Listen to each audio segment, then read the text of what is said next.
कपड़ा पहिरी के गेरुआ कलर में कहाँ सभे जाला सैया एक हुनर में बोले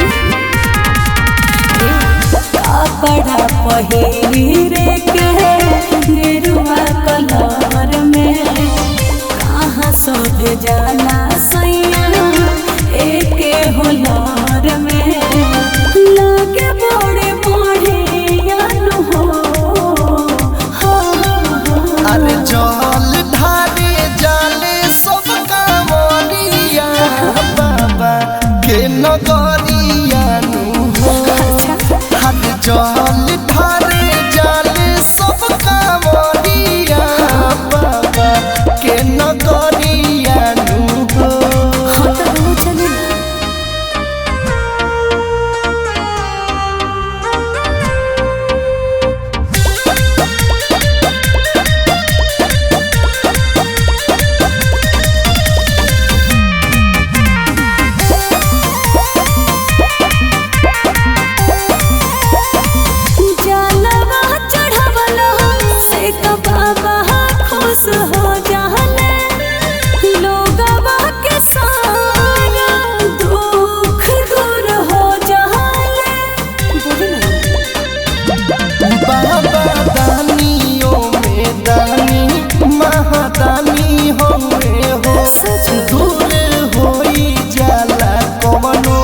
परेशानी होई है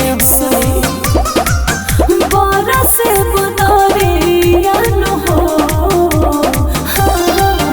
अरे जल ढारे जाले सब कामरिया बाबा के नगरिया नु हो।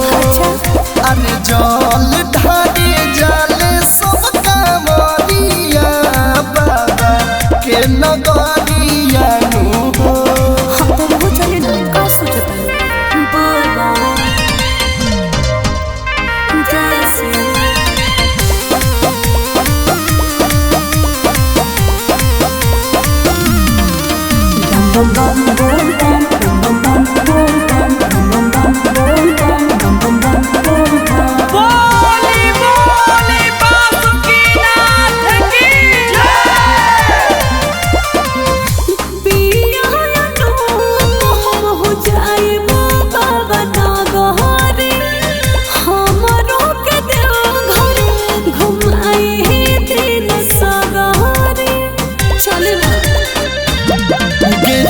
साड़ी कांवर कीन के ले आवतानी हो।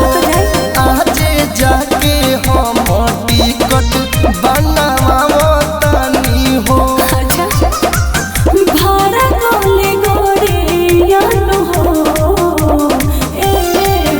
अरे जल ढारे जाले सब कांवरिया बाबा के दुआरिया नु हो। अरे जल ढारे जाले सब कामरिया बाबा के दुआरिया नु हो।